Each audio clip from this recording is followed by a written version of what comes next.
बीते बच्चे ना समझे।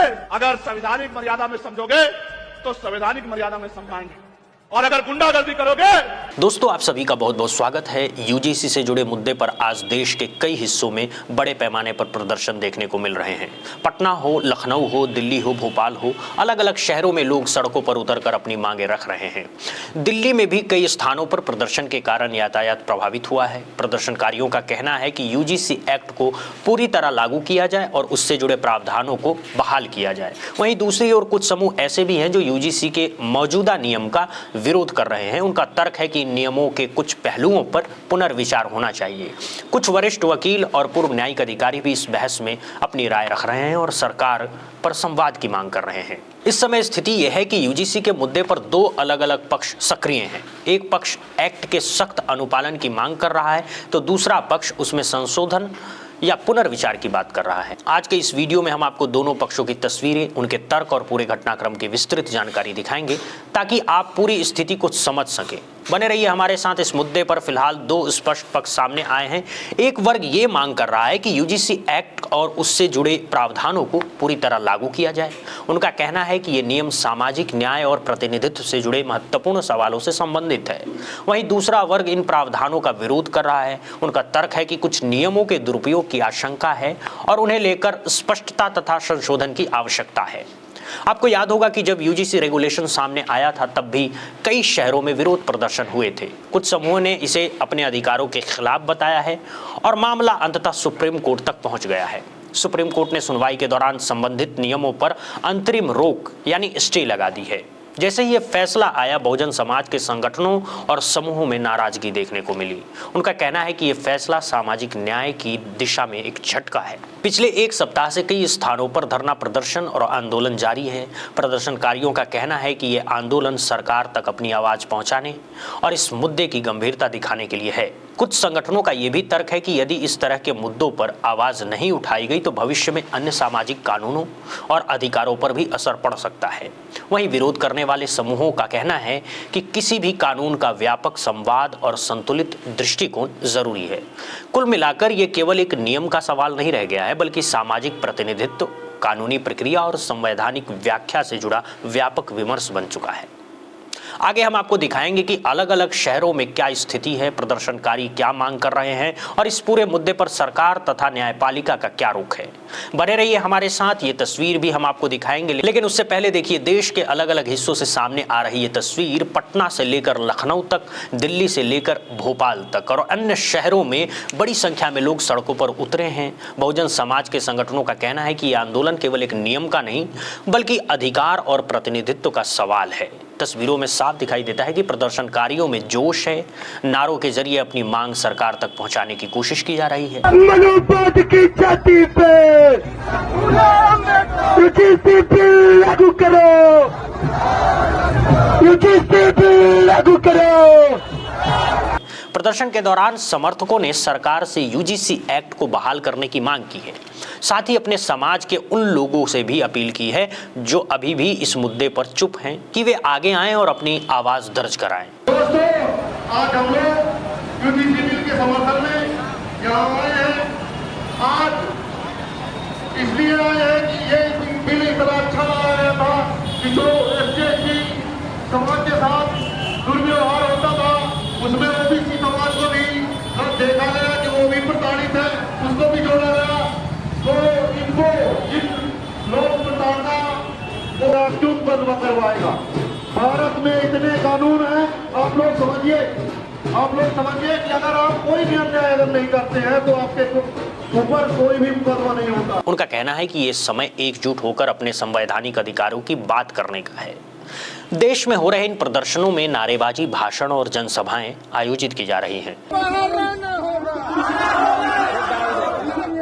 तुमको बाहर आना होगा। पुलिस प्रशासन की गुंडागर्दी नहीं चलेगी। अरे पुलिस प्रशासन की गुंडागर्दी नहीं चलेगी। पुलिस प्रशासन होश में आओ। पुलिस प्रशासन मुर्दाबाद। प्रदर्शनकारी सरकार को कटघरे में खड़ा करते हुए ये सवाल उठा रहे हैं कि आखिर ऐसी क्या परिस्थितियां बनी कि सुप्रीम कोर्ट को नियमों पर स्टे लगाना पड़ा। इसी बीच भीम आर्मी के प्रमुख चंद्रशेखर आजाद भी इस मुद्दे पर मुखर दिखाई दे रहे हैं। दिल्ली के जंतर मंतर पर बड़ी संख्या में समर्थक जुटे हुए हैं। आयोजकों का दावा है कि वहां भारी भीड़ मौजूद है और आंदोलन तेज होता जा रहा है। चंद्रशेखर आजाद ने अपने संबोधन में कहा है कि ये लड़ाई अधिकारों की है और इसे शांतिपूर्ण लेकिन मजबूती से लड़ूंगा। उन्होंने ये भी कहा है कि सरकार को संविधान के दायरे में रहकर निर्णय लेने चाहिए और समाज के वंचित वर्गों की चिंताओं को गंभीरता से सुनना चाहिए। अब बड़ा सवाल ये उठ रहा है कि क्या ये मुद्दा केवल ओबीसी से जुड़ा है या फिर एससी, एसटी और अन्य वंचित वर्गों के अधिकारों से भी व्यापक रूप से संबंधित है। इस पर बहस तेज होती जा रही है। आगे हम आपको दिखाएंगे कि इस पूरे आंदोलन पर सरकार की प्रतिक्रिया क्या है और सुप्रीम कोर्ट में आगे की सुनवाई कब होने वाली है। बने रहिए हमारे साथ। अब कोई बातचीत नहीं होगी, अब संघर्ष होगा, अब कोई रास्ता बचा नहीं, अब नहीं बचा रास्ता। ये सरकार अगर हमारे अधिकारों को निकालने का काम करेगी तो हम भी, सरकार किसी भी कीमत पर अपने आप को संविधान से बड़ा ना समझे और पिछले दरवाजे से ये जो अधिकारों को निस्तानाबूद करने की जो तैयारी सरकार ने की है वो हमें दूध पीते बच्चे ना समझे। अगर संवैधानिक मर्यादा में समझोगे तो संवैधानिक मर्यादा में समझाएंगे, और अगर गुंडागर्दी करोगे तो गुंडागर्दी का भूत ऐसे चुटकियों में निकाल दिया जाएगा कि दोबारा गुंडागर्दी करने की सोच। इसे जो लोग ये मान रहे हैं कि ये मुद्दा केवल एक वर्ग तक सीमित है तो उन्हें समझना चाहिए कि इसका प्रभाव व्यापक हो सकता है। कई संगठनों का कहना है कि ये केवल ओबीसी का मामला नहीं बल्कि एससी, एसटी और अन्य वंचित वर्गों को भी सतर्क रहने की आवश्यकता है। इसी बीच एक नैरेटिव भी सामने आ रहा है जिसमें ये आरोप लगाया जा रहा है कि विभिन्न कानूनों का दुरुपयोग हो रहा है। कुछ अधिवक्ताओं और पूर्व न्यायाधीशों द्वारा एससी, एसटी एक्ट और यूजीसी से जुड़े प्रावधानों पर सवाल उठाए जा रहे हैं। उनके बयान सोशल मीडिया पर चर्चा का विषय बने हुए हैं। पूर्व जज सीवी पांडे का नाम भी इस बहस में सामने आया है। उन्होंने इन कानूनों और नियमों को लेकर कुछ आपत्तियां जताई हैं जिन पर समर्थक और विरोधी दोनों पक्ष अपनी अपनी प्रतिक्रियाएं दे रहे हैं। लोकतंत्र की आत्मा तो उसी दिन मर चुकी थी जिस दिन इन्होंने SC ST act amendment bill लाया था। मैं आपको कुछ घटनाएं बता रहा हूँ। वो मेरे पास केसेस हैं। गाजियाबाद में एक ब्राह्मण परिवार को दलित परिवार के लोगों ने घर के अंदर घुस के मारा।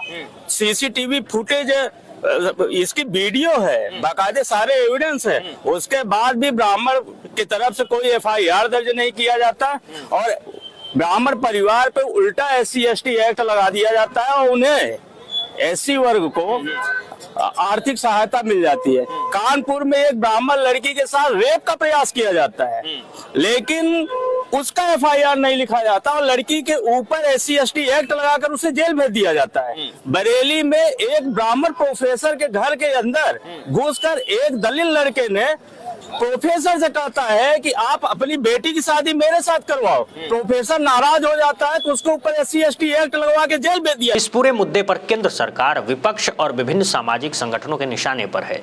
दिलचस्प बात यह है कि दो अलग अलग वर्ग, एक जो यूजीसी एक्ट को लागू कराने की मांग कर रहे हैं और दूसरा जो इसका विरोध कर रहे हैं, दोनों ही अपनी अपनी वजहों से सरकार से असहमति जता रहे हैं। कुछ सामान्य वर्ग के संगठनों का कहना है कि हाल के वर्षों में आरक्षण और संबंधित कानूनों को लेकर जो बदलाव हुए उनकी जिम्मेदारी सरकार की नीतियों पर भी आती है। वहीं बहुजन समाज के संगठन ये कह रहे हैं कि उनके अधिकारों की रक्षा सुनिश्चित की जानी चाहिए। ये भी स्पष्ट करना जरूरी है कि सुप्रीम कोर्ट ने यूजीसी एक्ट को रद्द नहीं किया है बल्कि फिलहाल उस पर स्टे लगा दिया है। अंतिम फैसला अभी आना बाकी है। देश में चल रहे प्रदर्शनों से ये संकेत मिल रहा है कि ये मुद्दा केवल कानूनी बहस का नहीं रह गया है बल्कि सामाजिक और राजनीतिक विमर्श का केंद्र बन चुका है। अब बड़ा सवाल ये है कि क्या ये आंदोलन से सरकार पर दबाव पड़ेगा? क्या यूजीसी एक्ट फिर से प्रभावी रूप से लागू होगा? आप इस मुद्दे पर क्या सोचते हैं? क्या ये कानून लागू होना चाहिए या इसमें बदलाव जरूरी है? अपनी राय कमेंट बॉक्स में जरूर बताइएगा। बहुत बहुत धन्यवाद, बहुत बहुत शुक्रिया दोस्तों।